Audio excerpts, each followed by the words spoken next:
दादा, कराड उत्तर विधानसभा मतदारसंघामध्ये तुम्हाला आता घवघवीत यश मिळालं, त्याबाबत काय सांगाल? कराड उत्तर विधानसभा मतदारसंघामध्ये जवळपास 9 जिल्हा परिषदचे गट येत आहेत. त्यातले काही पूर्ण 7 गट येत आहेत, 2 अर्धे गट आहेत. त्यामध्ये अतिशय चांगल्या पद्धतीनं कराड उत्तरच्या जनतेनं आम्हाला साथ दिलेली आहे.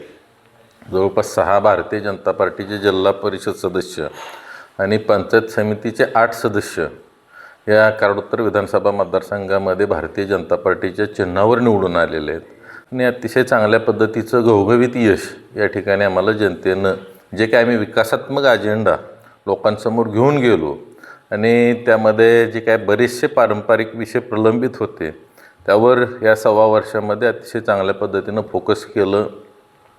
त्यामध्ये आदरणीय राज्याचे मुख्यमंत्री देवेंद्रजी फडणवीस साहेब असतील, तसंच आदरणीय ग्रामविकास मंत्री जयकुमार गोरे भाऊ, आदरणीय बांधकाम मंत्री शिवेंद्र बाबा, त्याच पद्धतीनं विखे पाटील साहेबांनी सुद्धा शेतीच्या पाण्याच्या अनुषंगानं फार मोठ्या प्रमाणावर सहकार्य केलं. आणि या माध्यमातून जी कामं या 1.25 वर्षामध्ये काही मंजूर झाली, काही चालू झालीत आणि काही चालू होणार आहेत, या अनुषंगानं अतिशय सकारात्मक दृष्टिकोनातून मतदारांनी या ठिकाणी भारतीय जनता पार्टीला कराड उत्तरमध्ये कौल दिलेला आहे. तुम्ही साधारणतः 1 वर्षभराच्या कार्यकाळात सुमारे 900 कोटी रुपयांची विकास कामं केली. असं असताना मग वाठार किरोली जिल्हा परिषद गटामध्ये आपला पराभव कसा आहे? बऱ्याच वेळा तिथली जी काही परिस्थिती राजकीय एखाद्या इलेक्शनच्या अनुषंगानं जी तयार होते, त्यावेळेला प्रत्येक ठिकाणी सकारात्मक परिस्थिती तयार होईल अशी परिस्थिती नाही. आज तुम्ही जर बघितलं तर पाल जिल्हा परिषद गट, मसूर, उंब्रज हे गट आमच्या राजकीय विरोधकांना किंवा आमच्याबरोबरच्याही काही मंडळींना वाटत नव्हतं हे निवडून येतील. तसं वाठार जिल्हा परिषद गट हा आम्हालाही वाटत नव्हतं जाईल, परंतु त्या वेळेला जे काही समीकरणं तयार झाली आणि त्या समीकरणाच्या अनुषंगानं त्यामध्ये आम्हाला पराभव आला आहे, मी तो मान्य पण करतो आहे. पण म्हणून त्या ठिकाणी असं काही परिस्थिती तयार झालेली नाही की फार मोठी राजकीय पडझड वगैरे काय झालेली आहे. 100% आमचा प्रत्येक गावामध्ये भारतीय जनता पार्टीचा गटानं ह्यावेळेला सुद्धा ताकदीनं काम केलेलं आहे. पण काही घटक थोडेसे आमच्यापासून बाजूला गेले असतील, कोण वैयक्तिक रिलेशनवर गेलं असेल, काही बाकीच्या अनुषंगाने गेले असतील आणि त्यातून हा तात्पुरता झालेला. आणि प्रत्येक इलेक्शनची गणित हे ज्या त्या पद्धतीनं वेगळे असतात. कालच्या इलेक्शनचं गणित आज नाही, आता आजच्या ह्या जिल्हा परिषदचं उद्या ग्रामपंचायतमध्ये नसणार आहे. त्या गावामध्ये वेगळी समीकरणं तयार होतं. त्यामुळं असं काय फार मोठं काय झालं आहे असं मी मानत नाही. कारण तुम्ही जर बघितलं तर कराड उत्तरचा स्ट्राईक रेट हा 9 पैकी 6 सीट्स आलेले आहेत. लोकांनी चांगलं भरभरून दिलं आहे. आणि थोडा विरोधी पक्ष पण जिवंत राहायला पाहिजे, लोकशाही पण जिवंत राहिली पाहिजे. त्या अनुषंगाने त्यात काय फार मोठं मी मानत नाही त्यामध्ये काय नाही. तरी बी मताचा फरक कसा आहे? म्हणजे तुम्ही आत्ता हनबरवाडी धनगरवाडी योजनेतनं पाणीचं पूजन केलं तिथं, त्यामुळं तरी एवढी कामं करून बी कसं काय मतात फरक पडला? असं बेसिकली मताचा फरक मी मगाशी सांगितलं तुम्हाला. शेवटी आज जर आपल्याबरोबरचे 10 जणं वेगवेगळ्या दिशेने गेलेत तर प्रत्येकाचा थोडा थोडा शेअर हा असतोच. पण ही जरी बाजूला गेली तरी भारतीय जनता पार्टीच्या विचाराचे आहेत. ज्यावेळेला इलेक्शन विधानसभा लागेल, लोकसभा लागेल, त्यावेळेला ह्यातली 95% लोक आमच्याबरोबर असणार आहेत. पुन्हा आहे त्यापेक्षा तुम्ही आज आम्ही कम्पॅरिझन एक करतो, जेवढे काही राष्ट्रवादीचे बंडखोर आहेत ते राष्ट्रवादीचे मतं, भारतीय जनता पार्टीचे बंडखोर आहेत ते भारतीय जनता पार्टीचे मत. ह्या अनुषंगानं तुम्ही कॅल्क्युलेशन करा, तुम्हाला ती पॉझिटिव्ह दिसतील. आता तुम्ही फक्त काय केलं, आमच्या भारतीय जनता पार्टीच्या ज्या सीट्स आम्ही उभ्या केल्यात ती कॅल्क्युलेशन तुम्ही केलेली आहेत. पण आमचे जे बंडखोर आहेत ते उद्या तो मतदार आमचा आहे, भारतीय जनता पार्टीच्या विचाराचा आहे.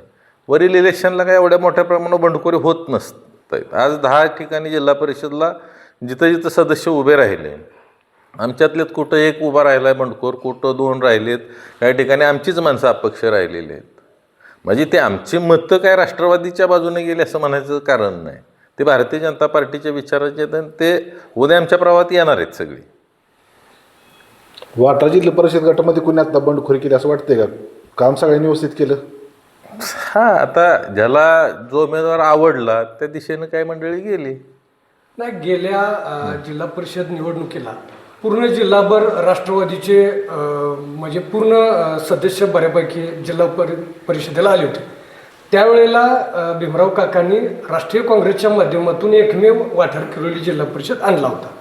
मग आता त्यांना त्यांची उमेदवारी नेमकं डावल्यामुळे मग ते करंजचेच जिल्हा परिषद सदस्य होते, ते नेमकं ते का बरं डावलं त्यांच्या विचाराचं? मुळात चुकीच्या पद्धतीची माहिती तुमच्याकडे आलेली आहे.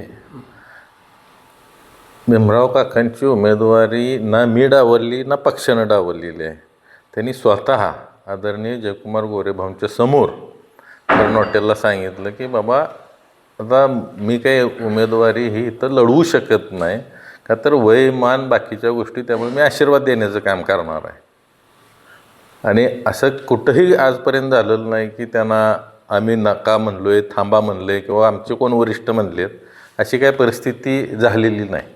नाही, त्यांनी आर्वीत तर बोलताना म्हणलेलं ना की त्यांची उमेदवार होती, ती आर्वीतली हे उमेदवार पाहिजे ती पंचायत समितीला, तर ती असली तर मी बी वाटरबंद नसतो, पण ह्यांनाच मिळाली नाही. 10 वर्ष ह्यांना मी थांबवले, जर ह्यांना उमेदवारी मिळत नाही तर मी बी घेतली नाही, असं त्यांनी सांगितलं सभेत ना. असा विषयच झालेला नाही. संबंधित आर्वीच्या उमेदवारांना आदल्या दिवशी मी निरोप दिला होता, तुम्ही फॉर्म भरा. आता जर फॉर्मच नाही भरला तर तुम्ही उमेदवारी कशी देणार आहे, हा पण विषय आहे ना. आणि पर्सनली माझ्याकडून निरोप त्यांना होता की तुम्ही बाबा फॉर्म भरा. आणि एबे फॉर्म ज्या वेळेला कोरेगावला पाठवले तेव्हा कोरे पाठवले होते, असं काय कोणाचं नाव लिहून पाठवलेलं नव्हतं. वाठार किरोली बरोबरच एकंबी जिल्हा परिषद गटात सुद्धा भाजपनं शिवसेनेचे उमेदवार पडले. विधानसभेला तुम्हाला चांगलं पाठबळ प्रत्येक गावातनं मिळालं होतं, पण त्याची मतांची टक्केवारी आताच्या निवडणुकीत बघितली तर पूर्ण खालावल्याची जाणवते. म्हणजे अगदी विरोधी उमेदवारांना म्हणलं तर 8-8 हजारापर्यंतचं लीड आपल्या उमेदवारापेक्षा मिळालं. नाही काय, माझ्याकडे येतो एक तर 50% भाग त्या एकांबे जिल्हा परिषद गटाचं, आणि समोरच्या उमेदवारांनी 1-1.5 वर्ष त्या ठिकाणी तयारी केलेली होती.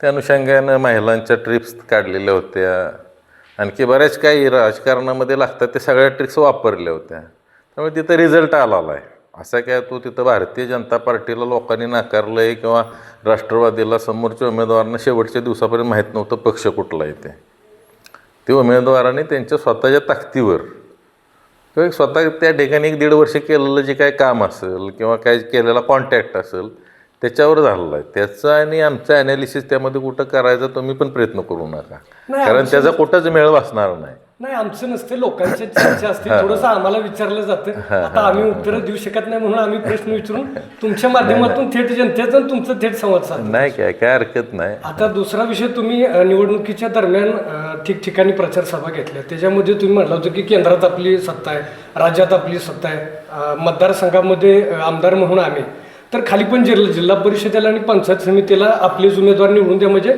विकास कामं चांगली करता येते. आता पाण्याचा प्रश्न आहे, आता तुमचे उमेदवार समजा एकंबी जिल्हा परिषद गट असेल, वाठार किरोली असेल, तर आता तिथल्या लोकांना प्रश्न पडला आहे की इथं आम्ही जर मतदान केलंय, काही लोकांनी केलं नसेल, आमच्या पाण्याचा प्रश्न तुम्ही आता सोडवणार का? 100% जिथं जिथं आपण आत्ता ज्या पाणी योजना मंजूर झालेल्या आहेत किंवा ज्या ठिकाणी पाणी आरक्षित झालेलं आहे, काही योजनांची टेंडर निघालेत, काही टेंडर प्रोसेसमध्ये आहेत, ती गती आम्ही कुठेही थांबवणार नाही. शेवटी काम केल्यानंतर लोकांना समजणार आहे की बाबा आज पाणी आलं, आज एवढ्या वर्षानंतर पाणी येणार आहे काही ठिकाणी. त्या ठिकाणी आता उद्या नागझरी त्याचं सुधारित प्रशासकीय मान्यतेची कालच मी मिटिंग घेतली.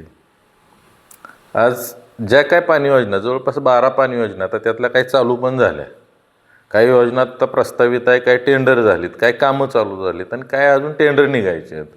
त्या अनुषंगानं कुठं आम्ही, का तर आम्हाला विधानसभेला लोकांनी फार मोठ्या प्रमाणावर कौल दिलेला आहे, त्यामुळं आम्ही त्यांचं देणं लागतोयच ना ते.